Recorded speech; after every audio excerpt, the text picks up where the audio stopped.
Good morning, Nigeria. Good morning, world. You're welcome to Morning Spring today on Western Spring Television. This is what we do at this time every weekday, 7 o'clock. And we are very delighted to have you join us today. Femi Ojo is my name, and I bring you great tidings and, of course, wishing you a Merry Christmas in advance. It's finally upon us right now. So, less than 10 days to the Christmas, and everywhere is turning white, red, and green, the colors, and all of those things. But beyond all of that, we are here to speak the issues, very important issues for the public good. We look through the front pages of the papers, and of course, we then converse, we dialogue after that, everything towards making Nigeria a better place to be and a better nation to have, a nation of good people, and of course churning out very good things and good news. That is why we are here. And another Nigerian is here to meet up. Good morning. Good morning, Femi. Yeah. How have you been? Very well. All right. Good morning to you, everyone. Thank you for joining us today. And it's how would I put it? It's about midpoint now to the end of the year. That's how I'll put it. So yes, Christmas is going to come, but it's midpoint to the end of the year. My name is Temitope Ajijola, bidding you good morning, and happy Christmas in advance. It's the Yuletide season, and you're going to get all of those greetings around this time. I hope that you're supercharged for today, for the week, and for the rest of the months, getting charged for the Yuletide season. I'm super glad to be welcome to Morning Spring, this installment, the first installment for the week, this particular week. My name is Temitope Ajijola. Good morning. Right, good morning. And of course, the newspaper segment is next. But then before that, it was quite an eventful time at the weekend, in fact, last week, actually. And of course, towards the weekend, the Cuba primaries of many political parties in Osun State, were held. And of course, it's no more news that Demola Adeleke is the candidate of the ADC. Sorry, I beg your pardon, the Accord Party, rather, even when that is coming with some rules, with some issues, right, around it. And of course, Muruddin Oyebamiji, a former commissioner, a two-time commissioner, and the man in charge of the inland waterways in Nigeria, is the candidate of the APC. And when we say the die is cast, we look into all of that as well, because when it appeared, like Governor Ademola Adeleke has found a new party in which he will blossom and fly the flag, and then we heard that maybe there is another faction of the Accord Party, and they held, whatever they call primaries, that produced another candidate. And these are the issues as well. Many persons have been pointing fingers at Governor Adeleke to say, before you move to this other party or the Accord Party, ain't you people, your camp, supposed to have done your due diligence so that we won't be treading on booby traps and all of those things, because he left the PDP to avoid the same thing that is popping up right now. So how come this is happening? How come you don't have the full support of the party you are going into? And all of a sudden, when it seems you are, home and dry, it seems there is always something to always crop up. But some will say maybe that is politics. That's politics, and that's a very deadly one that we are seeing in this season. We've been seeing different things since the inception of this administration. Things that, were new, were not common. Uncommon things have been cropping up. We'll see how the thing plays in this season. All right. So much to talk about, but quickly, the newspaper segment is next. Stay with us.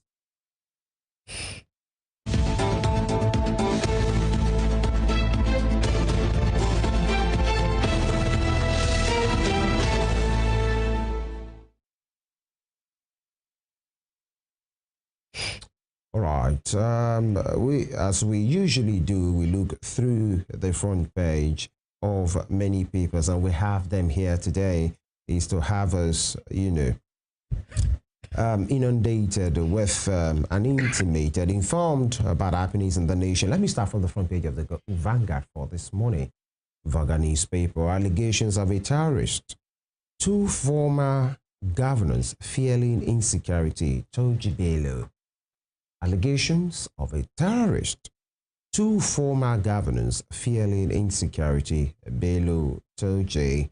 You have the picture of the wanted guy there, Bello Toji, says ex-governors are responsible for longer-running insecurity in North.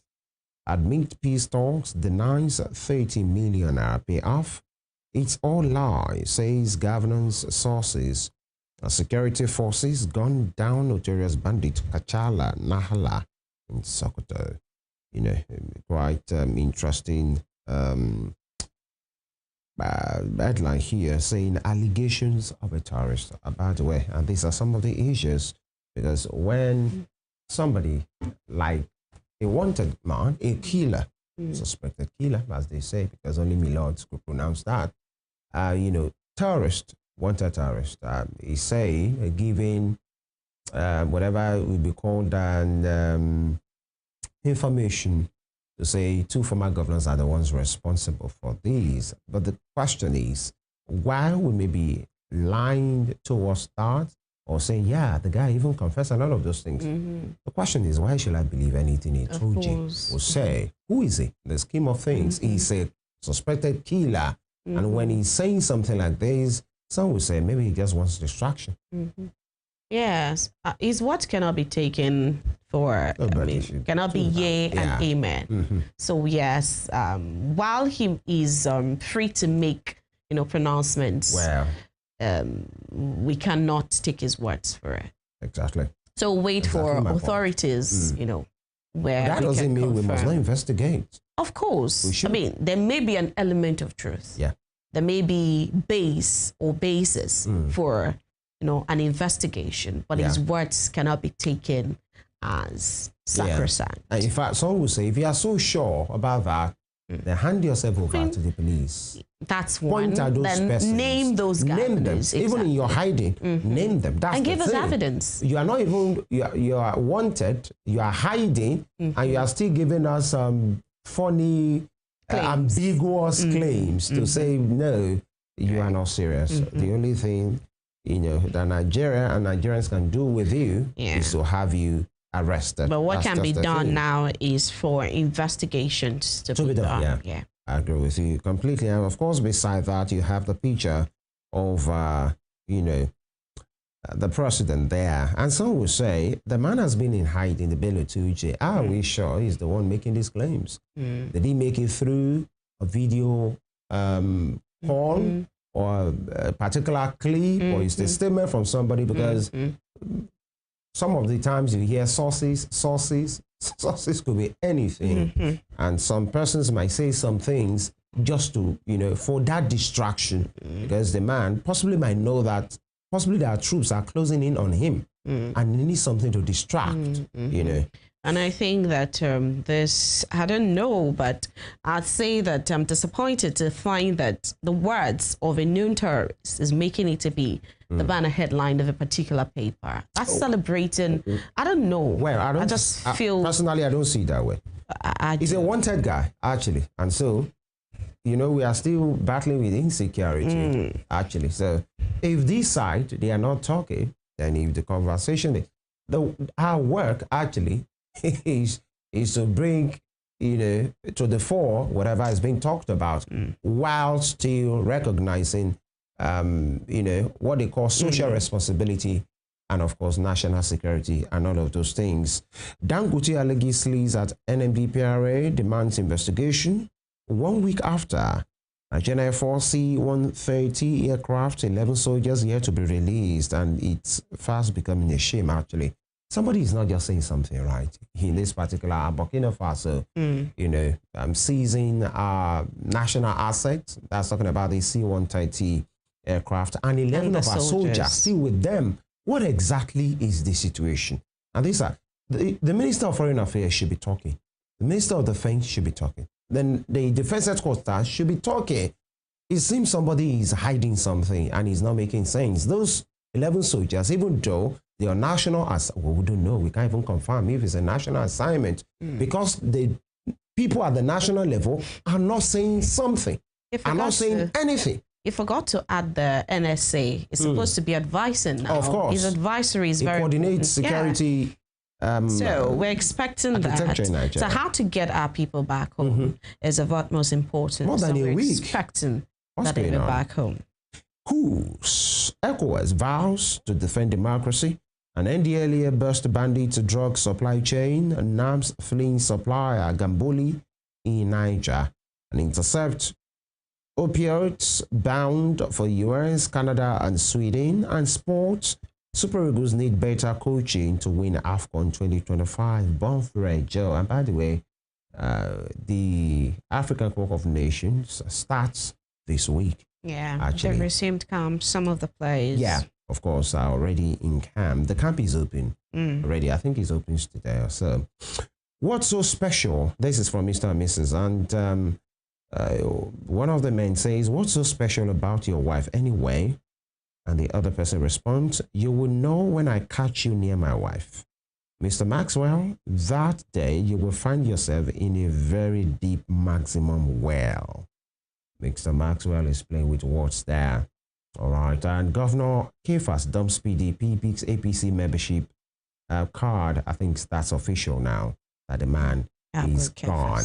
Actually, he has made that, information public for some time. It was supposed to have defected. It was, I think, the abduction in Niger or Kebbi that made him, according to him, postpone the defection till January. But now we learned he has obtained his card, and that's how to be a member, actually. Because you wouldn't know what's happening with those in Rivers State House of Assembly. It's every AK market day that they defect to the APC, and nobody has seen the public display of they obtaining their membership card of the APC. And finally, here, Erujakpo, Governor Diri orders autopsy has Jonathan Oborewari. More on that, was a former and late deputy governor of Bayelsa State who slumped and died. Pension savings under pressure as FX investment growth slumps to 1.6%. That'll be all from the Vanguard for today. All right, now let's move now to Punch newspaper this morning. And the banner headline here says, car imports rebound, hits 1 trillion naira in 9 months. And we have this rider here. Revised tariffs, stable naira drive rebound. U.S. remains Nigeria's top vehicle source. U.S. remains Nigeria's top vehicle source. And right here below that particular headline, coups. Tinubu rallies ECOWAS leaders. Benin detains ex-president's son.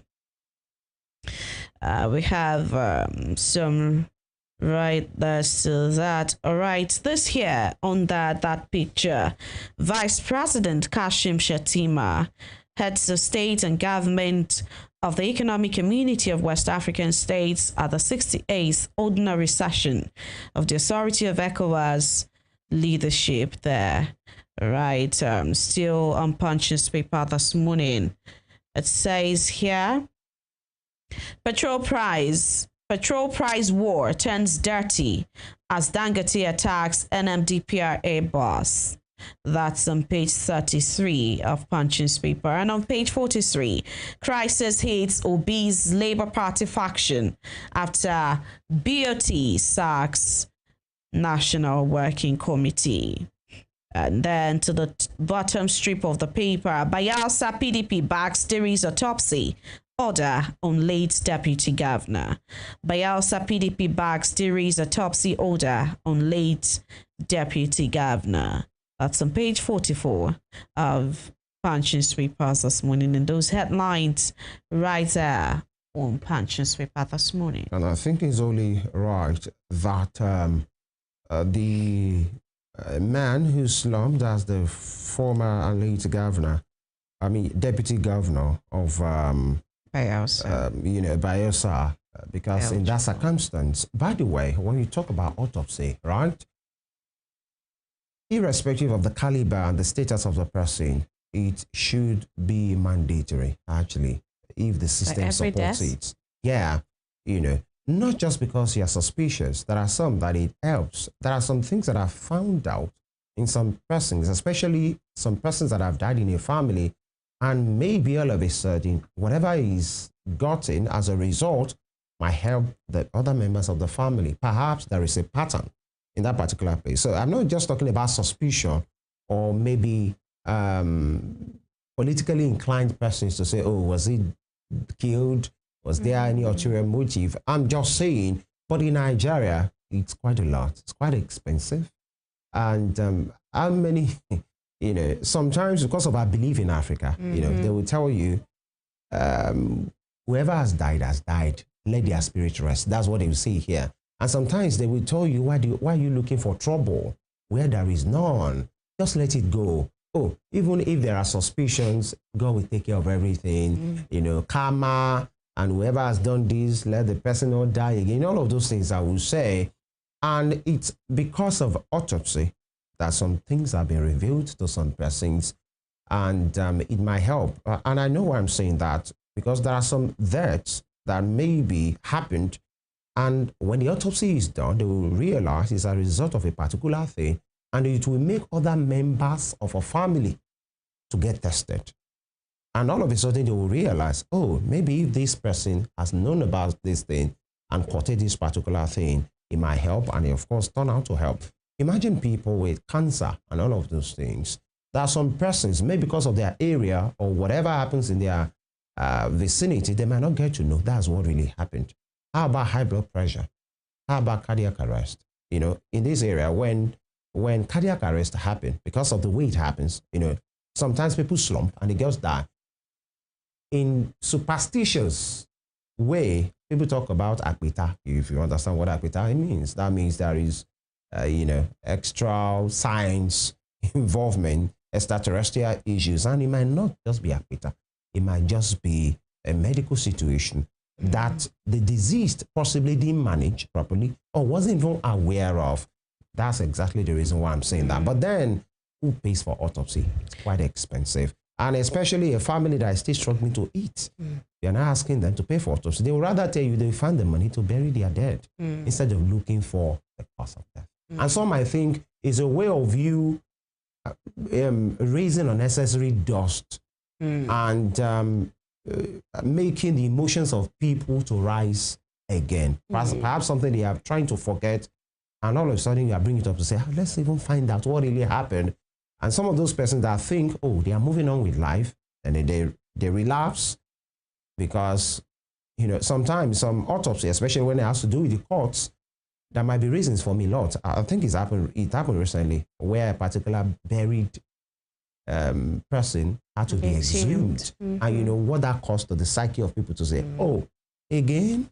But these are the issues. And it's left for, I think that would be a choice. The first right of refusal should be that of the family.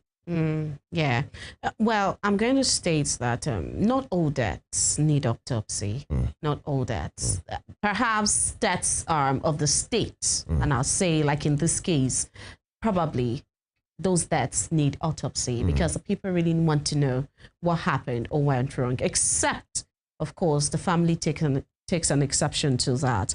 But I just want to put it out there that not all deaths, you know, really require autopsy. There are some families that are well aware of some issues that are going on with their family members. Of course. They know the medical history. And because not all these things are contagious, they really do not expect or need autopsy. But in this case, it's very, very important. People really need to know why, what happened, you know, all of those issues. Yeah, I think I should put that caveat. When it happens this way, something that sounds sudden, that's what I'm referring to. And by the way, the governor said, please go ahead and do this. But then it's still in the place of the family to do that. Because it's not the courts that is talking. Well, another thing is that sometimes the state overrides family.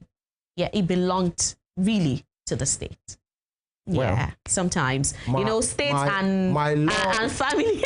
My law knowledge isn't as expansive as that, so I will leave it. And because it's not a court thing, it's not in the court, so we can actually talk about. We are free to talk about it. No. What I mean is, I would rather defend or put out the right information instead of arguing what I don't know about. I just know Legally sometimes speaking. Yeah. the states, overwrites your personal things. Very well. But then, thought our prayers with the family of the late Deputy Governor, and everyone on anyone that has suffered any loss. Watching us right now. Your thoughts, your emotions, your pains are valid. But then, life happens. Let's just make count of whatever we have right now as an opportunity, because that is it. It could happen to anybody. We just pray that we all live a long and meaningful life. We take a break right now. When we return, we speak to these issues happening in this state. Stay with us.